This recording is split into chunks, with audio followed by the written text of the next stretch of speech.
उद्धव ठाकरे छत्रपती संभाजीनगरमध्ये पोहोचलेले आहेत आणि काही वेळातच हंबरडा मोर्चाला सुरुवात होणार आहे। क्रांती चौकामधून या हंबरडा मोर्चाला सुरुवात होईल आणि मोठ्या संख्येने या विमानतळावर देखील कार्यकर्त्यांची गर्दी आपण पाहताय। या हंबरडा मोर्चामध्ये आमदार खासदारांची उपस्थिती असेल।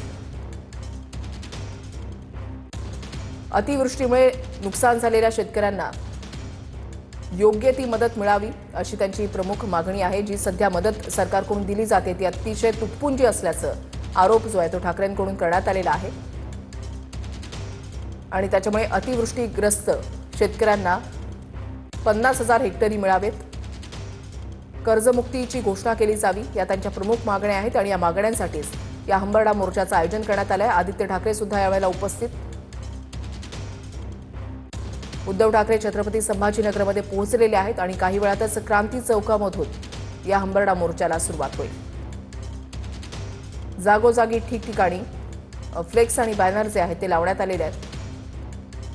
शेतकऱ्यांना नुकसान भरपाईसह कर्जमाफी देण्याची प्रमुख मागणी ठाकरेंकडून केली जाते। उद्धव ठाकरे यांनी शेतकऱ्यांच्या बांधावर जात नुकसानीचा आढावा देखील घेतलेला होता। पंचनामे लवकरात लवकर केली जावे आणि दिवाळीच्या पूर्वी नुकसान भरपाई दिली जावी अशी त्यांची प्रमुख मागणी होती।